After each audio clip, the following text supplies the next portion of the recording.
Hello YouTube, and welcome to the first episode of a new channel I'm going to start called Bella's Reef. It's a 180-gallon dual overflow saltwater reef tank to replace the one that my daughter and I lost in a house fire.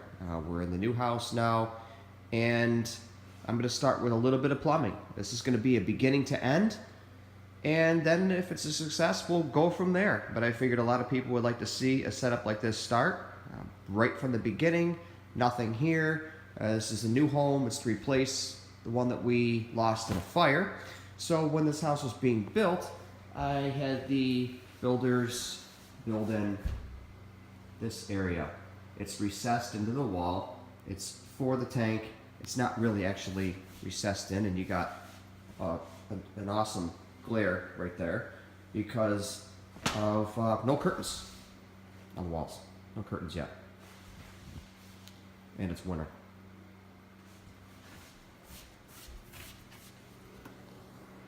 Son of a bitch. Anyways, this is where it's starting. There's going to be more to follow, but I have to make this video now before I get too ahead of myself and show you everything when it's all done. And the hardest part about a reef tank, I think, when I'm starting is, the plumbing. I don't know what to do. I have no idea how to do plumbing. I'm winging it as I go. YouTube is a great reference. So the way this tank is there's dual overflow. Dang, this glare. There's one there, one over there, 180 gallons.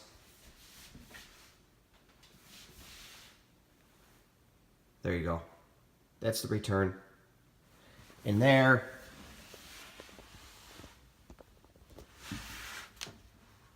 that's going to go into the sump. Second break there. That's the return line. There is a hole drilled right over there to let air in as a siphon break in case of a catastrophic event where we lose power and starts to siphon back into the sump. But this sump should hold everything. This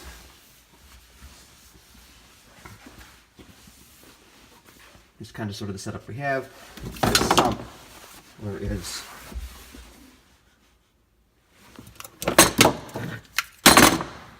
what the hell is that?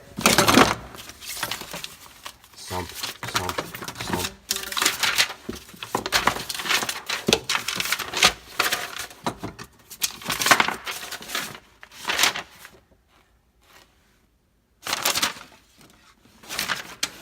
There.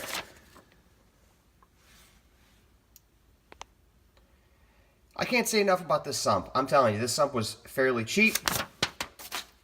Made in the USA. Focus. Focus.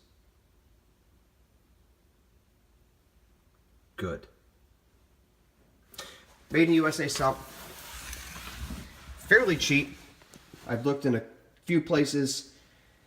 For what this sump provides, it's a heck of a lot cheaper than any other sump that I've found, especially the trigger systems and stuff like that. So what this sump does is it operates like this. This is just to keep the junk out while I'm building under all this stuff.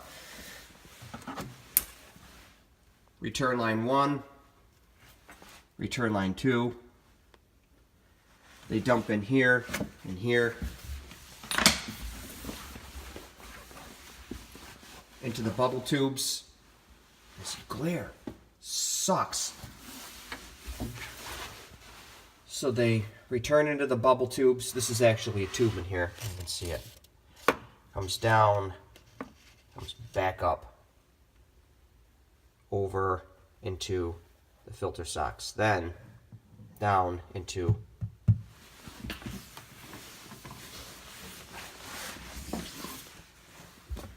the skimmer compartment. After the skimmer compartment, it goes through here into where you can have biomedia, carbon, whatever else you want to run. I'm going to run a few things in here, bio baskets that you can go in here. Then it flows over here, over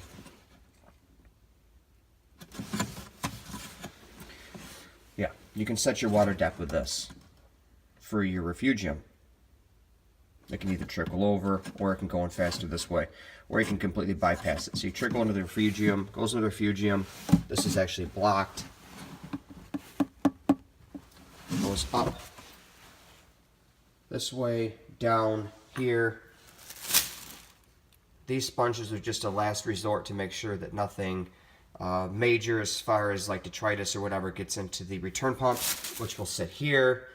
And this is made for 3/4 inch line. That's my only complaint. I'm running 1 inch lines just everywhere to simplify it because plumbing kind of sucks to do.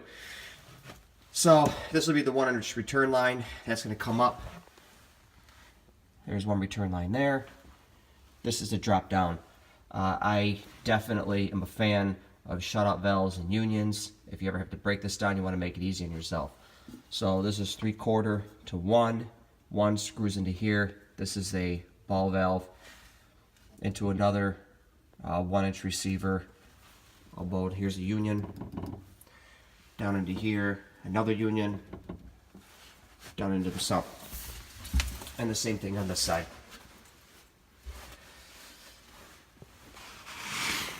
Now from the sump, screw on union, reducer into the ball valve, elbow, union, union, down into the sump.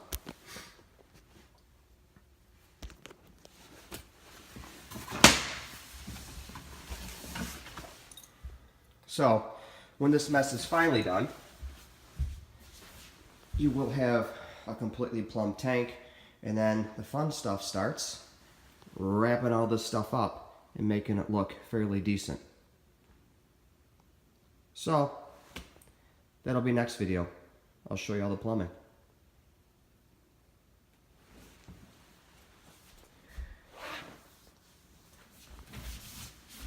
Outlets. That's going to be one. There's another one over here. Outlet there. That's for the major power supply for anything in the sump area. And then up here, that's your power supplies for all your lights. This will eventually be closed in for a hood. And then here we have hot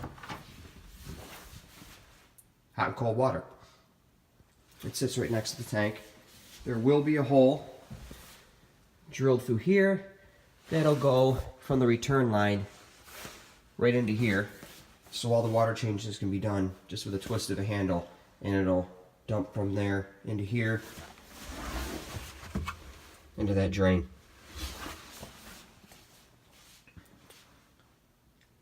RO system will sit there, and then we'll shoot down over into here where there will eventually be, where this mess is, a reservoir for an RO top-off system. So yeah, the fun begins. Everybody will be able to see this tank build happen. This is a stand that I built myself. If you want any further information on how I did it, just ask me questions in the comments. Any questions you may have, ask me in the comments. And yes, there will be curtains at some point. I can stop this glare.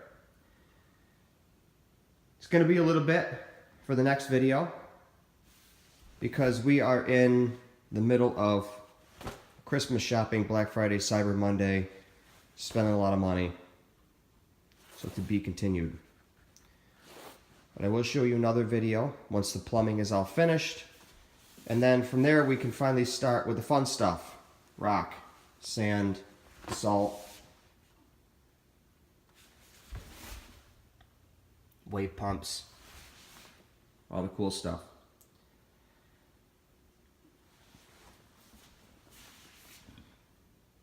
Let me know in the comments what you think. If you want any further instruction on how I did this, it was basically just kind of as you go. I've learned a lot about plumbing and how to fit things, trial and error. Yeah, stay tuned.